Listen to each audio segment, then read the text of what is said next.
Zweihander. Hey guys, it's Zweihander here, and this is my Elden Ring review about a year later than when it came out. I wanted to do something special for this game because it's just one of those rare games you see these days. And usually when I review games, I like to complete them. Doesn't necessarily mean 100% completion or anything, it just means that I like to finish the main story, get to experience a little bit of everything, and let you guys know what I think of it. But with Elden Ring, it's a different beast because I guess the best thing to do is just let you guys know you're going to see some footage down there while I talk, just because this review's probably going to be pretty long, and I want to give you guys just something to watch while I yammer on and on and on.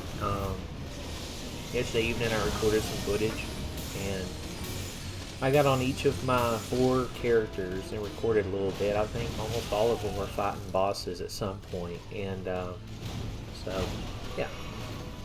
Tell you a little bit about the characters I have on this game. First is Bill Clinton. He is he's pretty much the battle mage build we have going on.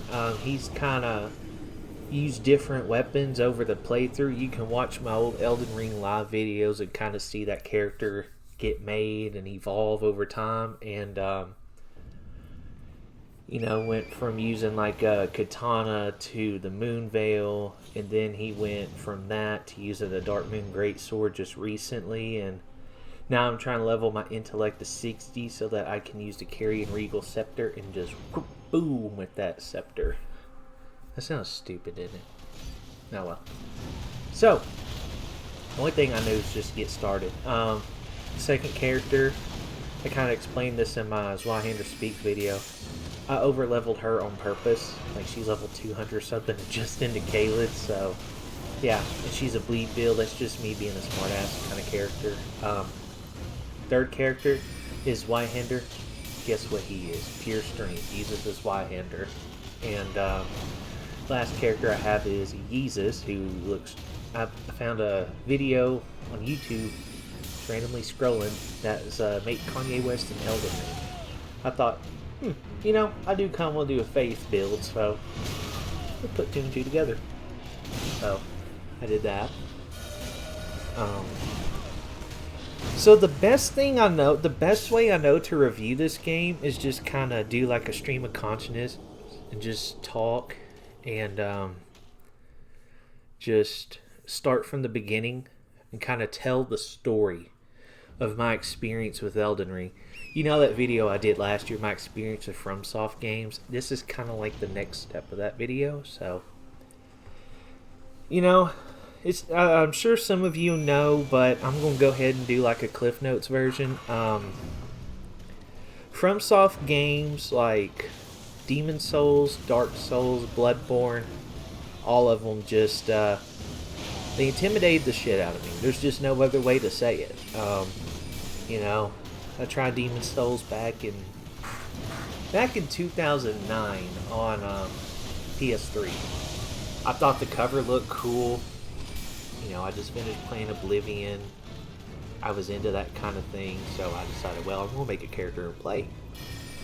I'm going through, kind of enjoying the atmosphere. I'm like, whoa, this combat's just a little different. And at the time, I couldn't put my finger on it. And y'all got to remember, back in 2009, I was 15, 16. I don't want to do the math right now, but let's just say I was in high school, kind of like 9th, 10th grade level, and the more popular games back then were shooters and just RPGs. It's just like these tough games just weren't really the main thing. So I remember trying the game, and I got to the Phalanx, I believe, which is the first boss in Demon Souls, and I never could beat it. I never could get close.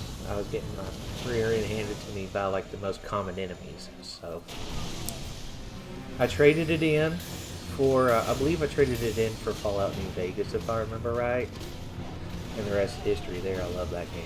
That's another video. Over time, though, I like reading what people say on the internet. I don't really take stock into it. I just kind of like gauging the zeitgeist, if you will. What do people say about it? And with Demon Souls, it was pretty much a real tough game, but the opinions started to kind of come around. Especially some of the Brave Souls I could actually get through the game. And clearly toward the end, the sales did great, because here comes Dark Souls. I remember that's when the Souls games really took off. And of course, I kind of had a negative bias against it. I didn't bother with it. And then around that time, I think like Dark Souls 2 and Bloodborne kind of came around the same time. I'm not sure which was first, chicken or the egg, but I don't have Wikipedia over there or anything. But I remember Bloodborne looking cool. I like the aesthetic. It's like Victoria, London. It's gothic. It's but my friends told me, it's like, well, Shane, this is still a Souls game. I'm like, ugh. But they promised it was better. Well, I believe them, but still, it just, I ain't fool with it. So, Dark Souls 3 came around. I had a coworker.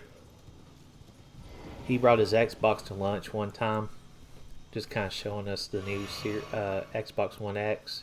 I almost said Series X. But he showed us the Xbox, and I was like, what game are you playing? He's like, oh, this is Dark Souls 3. I was sitting there like, this looks pretty cool. And he thought, oh, man, you should get it. Man, I will give you a copy. I'm like, no. I should have taken him up on that, though. Free copy. But, oh, well. I was just scared. I was a little pussycat about the games. That's about the only way I know to put it. But, anyway. A few years go by. Elden Ring started being announced. Started being shown. And around that time, you guys got to remember, Game of Thrones was, at the peak popularity. It's like, okay, George R.R. Martin's working on a video game now? That sounds crazy. And I was real into Game of Thrones around that time. And everyone's like, well, Shane, it's still a Souls game. I was like, but it's George R.R. Martin's spin on it. I'd be willing to give it a shot, I guess. And time goes by, and then I think at E3 or some kind of game convention, Summer Games, whatever, they showed the trailer for it. A first-hand look. They unveiled Torrent, the horse, you're riding around, the landscape, the creatures. I was impressed. I sat there and told myself then, I was like, look, I know, I've got to jump in these Souls games at some time. I was like, I got to. So, as we got closer to release, I watched a couple people give their takes on the network test. And I was watching them play that part in front of Stormvale. It's like that gate where you first get Torrent, like there's a camp of soldiers. I was watching people go through that, and I thought, I could probably figure this game out. And a few people told me, you might want to give it a try, because, instead of getting your butt handed to you by a boss over and over, you can just kind of venture off and do something else for a little bit. I thought, well, yeah, that's how I usually do RPGs anyway. Sorry about that. I'm trying not to sneeze and do this one take. But except The Witcher 3, I rage quit that game, shipped it back to GameFly, said sayonara. But anyway, neither here nor there. So, after a while, the game released. It was in the middle of like a snowstorm, ice storm. I remember it vividly. My wife had to spend the night at a hotel because of where she worked. They didn't get out in time. And I wanted her to be safe. I was like, look, go ahead and get you a room and be safe. Anyway, long story short, here I am all evening watching Elden Ring videos. I couldn't really go to sleep because my wife and I, we're thick as thieves. We're like two peas in a pod. And we're just so used to being with each other. I don't mean to make it romantic or anything, but the whole point is I couldn't go to sleep. And so I was watching these Elden Ring videos, looking at all these characters and the classes and all the ways you could choose the game. Do you want to do like a faith build, be like a paladin, or just a pure priest, casting spells? You want to be a mage? You want to be a battle mage? You want to be like this character that casts like bloody spells and make people bleed? You want to cast frost? You want to cast poison? Do you just want to get the biggest hammers you can and bonk the crap out of them? I mean, all the ways you can play the game. You want to snipe them with bows and arrows? You want to be a thief and use a dagger? I mean, the list goes on. And of course, my background's from like World of Warcraft and RuneScape, those kind of computer games, and the thing I liked about those two games and even Elder Scrolls is choice. Freedom, and Elden Ring gave you that. So, alas, the snowstorm ended, kind of like I did with Hogwarts this year. Oh, wow, breath. That's weird, isn't it? Anyway, I took some games, GameStop, traded them in, got Elden Ring, and the rest was history. Now, my first 2 weeks with the game, my bonus mom is playing this now, and she'll probably be watching this review. I finally got her into it. I kind of coerced her a little bit. You know, kind of like you got someone chases something. You know, like on the horse races, you got the little rabbit that goes around the track and the horses like chase it. Or maybe the dogs. Dogs or horses. I don't know. You know what I mean. So, I got that going on, and that's how I got her to play. So, she's playing the game, and she's kind of taking the same approach I am. She kind of spent some time, and this is how I did it too. I tried the Confessor, and I liked it. But I was like, the heals don't really impress me. It's just kind of a lot to keep up with. I got to keep up with my health. I got to keep up with my mana.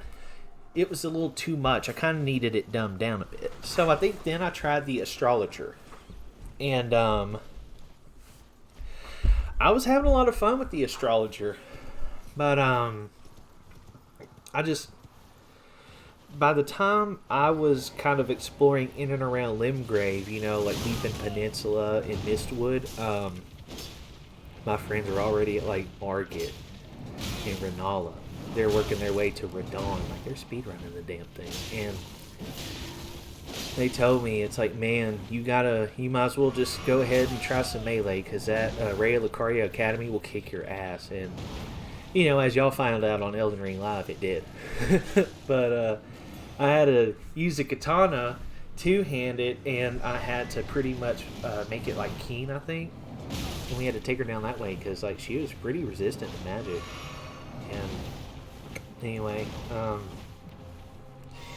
the thing about the game that kind of caught me was, so as I was trying different characters, I think then I tried the Vagabond. And I'm like, okay, maybe the little magic is too much to keep up with. What if I just do like, but I liked having the shield, I liked having the sword, or, you know, just the one-handed weapon. And I liked the knight. That's one of my favorite archetypes, the warrior type. That's what I play. I thought the hero class was a little too bare. So, of course, when you're first starting your games, you don't know starting classes really don't mean jack nothing. But this is just my opinion. So, I start playing the Vagabond, and I was running around taking care of guards, camps, running around with Torrent, fighting a lot on horseback, finding items, trying my hand at caves, navigating them, stuff like that, figuring out just kind of how the game worked. And then I was like, okay, now I'm going to start fighting a little tougher enemies. So I would use my spirit wolves and try and fight some of the bosses. Granted, my wolves did most of the work, but I at least tried. And then after a while, I started taking on tougher enemies on horseback. I fought one of those big giants that give you 1,000 runes each.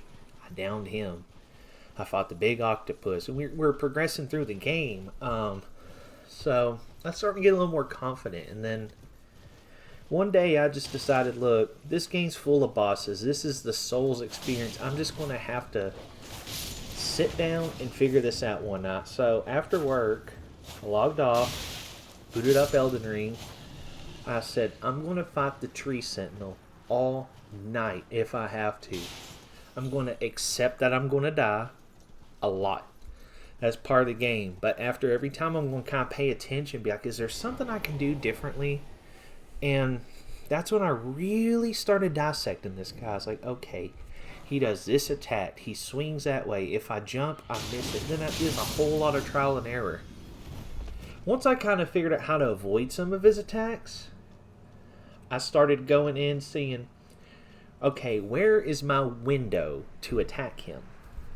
And so I started putting the pieces together, and what kept me going was that his health bar overnight, maybe I got him just down 25%. Then I got him down like 33%. Then like I could get him down halfway. Then like I had one run to where he just had like 25% of health left. And that's what kept me going. I'm like, I can do this. I just need a little more something. And sure enough, I think it took me about 2 hours, and wasn't keeping track of how many times. The reason why I'm going into this story so late is because this is what hooked me on the game. This right here is what hooked me. So I went in, I killed him, and that was, I mean, it's hard to explain, but those of you that have played the Souls game understand exactly what I felt. It's that sense of accomplishment. It's like I tried and I tried and I tried. I got better, and I finally won. It's almost like these Souls games are kind of like a big metaphor on life, but in adversity. So, what did I do later that night? I went straight to the lake and fought Agil the dragon. By that point, it was like 10 o'clock. I fought him. I did the same thing. I experimented. I'm like, let's just give it a shot. And it's almost like that's what changed my mindset on the game. Like, it finally clicked. Those two bosses back to back, those 2 nights I played, it finally clicked. I was about 2 weeks since the game came out. I was hooked. So I had a character, leveled him up a bit. I killed Margit. That was fun. Stormvale Castle was good. Got him to Liurnia. Then around that time, I was getting this YouTube channel going, and I had a capture card. I was looking for a game to play, and, I had a few people like, why don't you play Elden Ring? I was like, I don't know. But eventually I decided one Saturday morning, screw it, let's try it. And so that's where I made White Mojo Wolf my character, who's now Bill Clinton, because of, the memes and stuff from the Game Awards. And we got him made, and honestly, I think the first time you play a Souls game, and this is just my opinion, the first time you play, each of them, it seems like you need to kind of get a character that's well balanced, like the Vagabond, or maybe like a spellcaster type. But that time I chose the Wretch. At first I thought it was going to be the most awful experience, but honestly that's the most rewarding.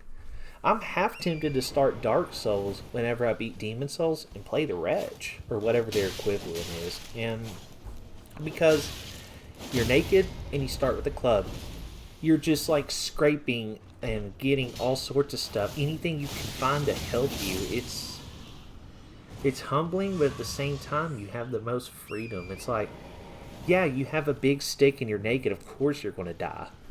Duh. But every time you figure out ways to win, it's just that much better. So, anyway, that's kind of like my experience with it. Like, as the year goes on, I haven't beat it yet. That's why I'm doing this review now. I said either when I beat the game or a year later is when I'm going to do my review. And guess what?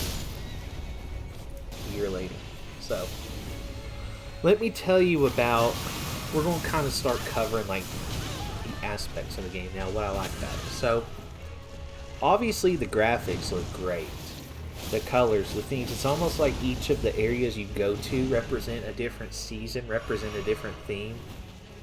Okay, like, for example, Limgrave is kind of like springtime. Everything's vibrant and bright. The music is inviting you to explore. I'm trying to figure out what the hands are. And so you go there. Liurnia's more water, summertime, it's swampy, muggy, like there's all sorts of water and caves and cliffs and all, you know what I mean? Altus Plateau is kind of like fall. It's a beautiful place. That's where I have Bill right now. He finished that up. We're at Mount Gelmir because, in a couple days we're going to be doing Volcano Manor, seeing how far we can get. And, it's more like fall. And then Mountaintop of the Giants, Consecrated Snowfields is obviously like that winter set. Then you have Caelid, which is just, you know, at first it's real scary from all the memes you see and just the tone, but if you kind of pay attention to like the lore going on, it like really hits you. It's like, just imagine what that place was before all this happened. But anyway, so graphically the game looks great. You on the Xbox Series X, which is what I played it on, you could turn on performance mode, which is, I'm not sure if it gives you 60 frames, you know, totally evenly, but it's pretty dang close. To me, that's my favorite way of playing, because there's a lot of action, like FPS games, racing games. That's where I like performance mode. In this game, there's a lot of action, so highly recommend that. But quality mode looks real good, but honestly, the graphics do a pretty good job translating. Now the environment, kind of segueing off that. What I love about the environment is, like, when you walk out of the tutorial area, you step foot in Limgrave, and that opening scene just hits you. Knowing what I know now, because I noticed this on Jesus the other day, it's like the whole game is right in front of you. Up there you have Stormvale Castle, your first dungeon. And then kind of over that way you have like the Erd Tree, which is the big freaking tree. Like the whole plot almost centers around it. And then later on, you can see, like someone said, if you get a telescope and look up in the mountain, like way over here, you can see the like the cauldron you gotta deal with the fire giant. Now granted, I watch people play this game. I know the story and kind of how it unfolds, but it's been a bit since I watched this, so my memory's hazy on it.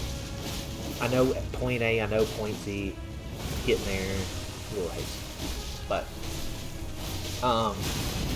yeah, it's pretty wild. The design. And I like the minimalism. And a lot of people don't. This is like it's almost like the anti-Ubisoft game. Anti-Hogwarts, because you don't really have a mini-map. It's just like a compass up at the top. You have a map, and you can put points and go explore, but they really want you to explore. They don't want to point everything out to you. With that being said, with some of the other pros, I just like how open it is, how free it is. And, you know, they say the boss fights are some of the most ridiculous, but they give you so many ways to do it. They give you spirit summons to help you. You can summon your friends to help, or hell, you can just like summon random people that are online to help if they leave a sign. It's just, it's the most accessible game. And if you want to fight other people, you can. And let's see what else I like about it. The soundtrack is great. In fact, like at least once or twice a month, I have the Elden Ring soundtrack on whatever streaming service I'm on at the time. I listen to it. I have it on in the background while I work. It's just good music. The combat, real fluid. It's very accurate. That's the thing about the combat. You know, everyone's like, what is it about this combat? The hitboxes are accurate. So, I noticed with the polearm, or I'm sorry, a halberd. So, a halberd, okay. I'm going to use this fly swat as an example. Like, you have the axe head right here. You have a pole here, okay? So, if you're swinging and hit this monster with this right here, you're not really going to damage them because you're hitting them with the pole. Now, if you can swing and hit them with your axe head, you're going to do the damage. The hitboxes are accurate. That's kind of a shitty example, but you get the point, right? So, other than that, we cover graphics, we kind of cover sound, the gameplay. It just you have so many options. Now the story. Honestly, the way they deliver the story is number one, the environment, and number two is dialogue. Every time you find an NPC, exhaust the dialogue. Talk to them until they repeat the same thing. And the best way that they give you the lore, I've noticed, is the item descriptions. So when you go to your inventory and your equipment, check out that middle screen and read the descriptions of some of these items. It gives you some of the lore of the game. Now, that obviously is a drawback to some people, but I kind of like how it doesn't like spell everything out for you. It's definitely refreshing. What else about the game that I really like? There's a lot. I'm just thinking. One thing I did like about it too is I like the community. The Souls community is one of a kind. It's so weird. Like, you see all these phrases. Like, when I was first on Reddit and Facebook reading about Elden Ring, talking to people about it, they're like, well, Shane, you just got to get good. I'm like, what the fuck does that mean? They're like, well, you got to get good. What? It's the most simple advice, but it's also the most kind advice. They're just like, look, we've all been there. And I know it's hard to kind of see that. Like, if you're watching your friend play this game and played it for months and years on end, and he's sitting in there rolling and dodging and hitting, and it's like, it's that the thing about Elden Ring 2 is it's almost like it's a rhythm game. It's like a dance. It's like you're kind of doing a dance with your enemy. You're dodging the attacks. Like, there's a rhythm to it. You got to find when to strike, when to dodge. It's fluid. That's the best way to describe it. And it's just wild. Now, another aspect of the game I want to really commend FromSoft on is the post-game support. And I feel like they're not done. Each patch, they've made some PvP adjustments, but I feel like overall, they buffed everything. Granted, some things were just really, really strong and kind of got brought down to, like Rivers of Blood and stuff kind of got brought back down a little bit. It's still a strong weapon. It's just other weapons like the Great Swords. I remember first playing them. Yeah, they were slow, but they hit like a truck. And then like patch 1.6 was like, oh, by the way, Great Swords are even faster now. I'm like, damn. So, and I think most recently they worked on like the incantations, making them a bit more sexy, if you will, in terms of, because at first they were kind of slow and didn't hit real hard. That's why most people went intellect, or they like choose strength and just have faith as like a supplement, or they kind of have arcane as their main thing and faith just kind of supplements that a little bit. But it's just they pay attention, they take their time, and each update makes the game better. Like, there's one quest you can do for Vare that you've got to fight someone in PvP. I'm scared of PvP still. Granted, it's still my first FromSoft game. I'm easing into it, but I'm still a bit shy of it. So, instead of fighting real people, there's a spot you can go to in Altus Plateau, write down a little finger, and fight an NPC, go back to him, progress the quest. They think of stuff like that. There's some quest you can do, and it locks you out if you do certain things. And they made it better to where some quests don't really lock you out anymore. It's like, hell, you don't know. What else? So for the PvP people, they added the Coliseum. They added almost like a matchmaking system, if you will. And, you know, they have their own area of fighting. And there's a lot of rumors going around that we might see an expansion soon, a DLC, and I'm all for it. But the one thing I would like to see them do a bit better is I feel like the games have been out a year. I feel like they have a good system for co-op. I know it's kind of the same, but while they're on the subject, I feel like the one thing they ought to address, and this is just me spitballing here, just something I would enjoy, is seamless co-op. You guys are probably aware there's a PC mod that has seamless co-op to where you join in with someone else, you log in together, basically you play together online. You join up with each other's worlds. It's almost like what they should do, and maybe if it is easier, just to have these characters start new. It's like, okay, you're going to play a shared world or something. And you know, you can keep the current system for all the existing characters, but probably new characters going forward. Like, I think that's a good way to bring even more people into the game a year later, because you can have some people like me that have gone around the game and done things, I can make a new character with like someone who's first into the series that's in the same boat I was a year ago. I can let them fall and die on their own.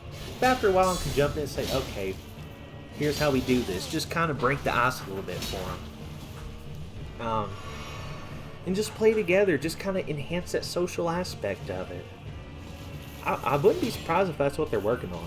But that's one thing I like to see them address. But, gosh. What a game. It's expansive.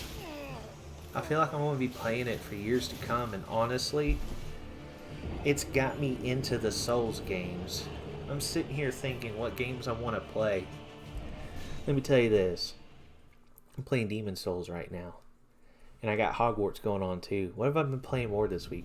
Demon Souls. I'm hooked. I'm hooked. And even when I beat the game here pretty soon, I'm going to do New Game Plus. I'm going to, I butchered that, didn't I? I'm going again. I'm going to do it again. More streamlined maybe the second time, but it's just a game that I knew with 2022 being a bit barren in terms of big games, I wanted to take my time with it. And because I knew it was like one of those games, one of my biggest regrets with games like Skyrim is, and I guess Grand Theft Auto 5 to a lesser extent, is that I wanted to speed through and get the story done as fast as possible. And I feel like while those games still hold true to my heart, it's an experience that I kind of ruined by not savoring. We don't get games like Elden Ring every year. We might get them once a generation. And before I played the game, I was afraid to play Souls games. Anything FromSoft made, I wouldn't touch with a 10-foot pole. But playing Elden Ring got me into the whole world, the community, the fans, the memes. It's just the support's big. And let me tell you something. I got a few words of advice for those of you kind of new to Elden Ring. The internet's your best friend. I use it quite a bit. In terms of, I use F Extra Life's wiki, and it helps me immensely. I don't like everything given to me in a walkthrough. I kind of want just like a general progress map, so I know where to go. And that's what I use on their website. And maybe there's some items on, and then YouTube videos. I just watch them. I was like, alright, I need a bunch of runes fast. Where can I farm them? And that's just how I learned to play the game. And there's no shame in that. I love watching other people play. You know, these days YouTube still recommends me playing Elden Ring. People playing Elden Ring on my feed. I've never heard of them before. I'll still jump in, say hi, and watch them for a few minutes. In fact, that's how I met one of my good friends on here, DJ Thunder Adventures. I was just watching Elden Ring videos one day. His popped up, and the rest is history. Made a new friend over that game. We don't even play together. He has it on PlayStation, I have it on Xbox. That kind of goes back to my point earlier about like let's get some more connectivity going here, because it's a big game, and you can keep it going for years. And I think they plan to, but it's I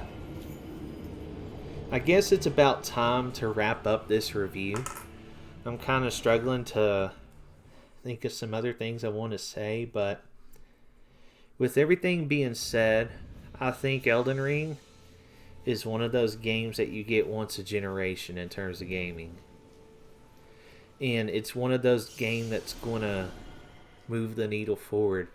I bet it's got a lot of these developers thinking about how to make their games now. And we're going to see more games like it, and I think it's a good thing. But I still think FromSoft just has it down. And honestly, I'm looking forward to playing some more of their games. That's why I'm going to play them in order. I'm playing Demon Souls, and I'm going to play Dark Souls, then I'm going to play, I don't know which came out first, Dark Souls 2 or Bloodborne. Excuse me, I'll have to Google that, but I'm going to play those two, and then Dark Souls 3, and then I'm coming back to Elden Ring. just kind of seeing how their games progress. Because playing Demon Souls, it's quite obvious. Like, back then, the bosses aren't bad at all. Even Dark Souls 3, the first 2 bosses weren't that bad. It's like with Demon Souls especially, navigating the level is more challenging than anything else. You know, all the traps and the guys wanting to attack you and surprise you. It just, yeah. But earlier this year, I did a video called My 10 Favorite Games of All Time. And I mentioned Elden Ring was an honorable mention. I'd like to amend that statement. I would like to put Elden Ring in my top 3 games of all time. And they're in no particular order. I think Skyrim. The second game, I forgot what it was. But Elden Ring is right up there with them.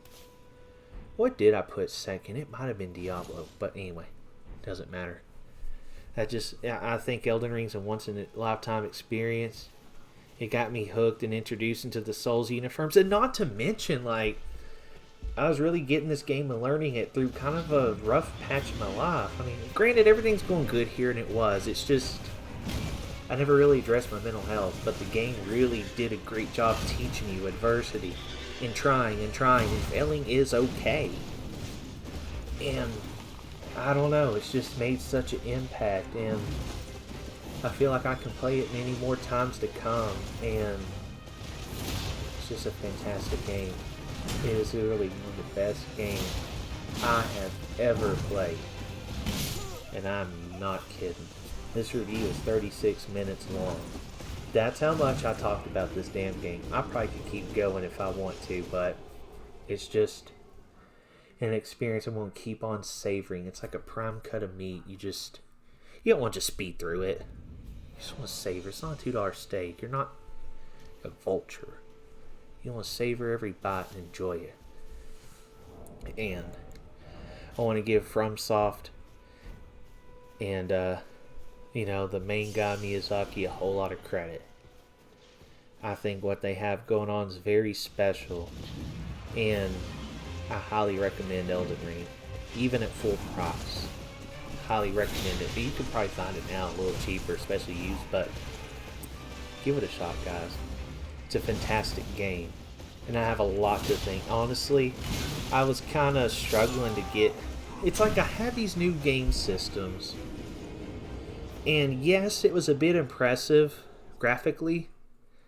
I was just kind of falling out of love with it. Like, Cyberpunk just wasn't it. It was a fine game for me, but it just wasn't it. I was really craving an experience like Skyrim, and I could not get it for years. But once I booted in Elden Ring and took off from there. Oh, and if you want to know the lore, go watch some YouTube videos. It's fascinating. But, yeah, Elden Ring, just fantastic game. And hell, it inspired my channel to be named Zweihander. So, gotta give a lot of credit to that game. And I'm not sure what's next. Oh, I know I've been looking forward to Starfield for a long time. I don't even know if it's going to compare. But that's my thoughts on Elden Ring. 1 year later. It keeps getting better. And I swear, if they can just figure out that the seamless co-op, however they want to do it, it doesn't really matter. I think the key now to keep the game going is to figure out a way to where we can play from start to finish with some newbies. I hate to say that because I just hate that term, but like some newbies in the game, and just help them enjoy the experience we got. If they can do that, I mean, the game's already going to be a long stay, but even more. So, that's all I have. Elden Ring, one of the best games I've ever played. Zweihander, signing out.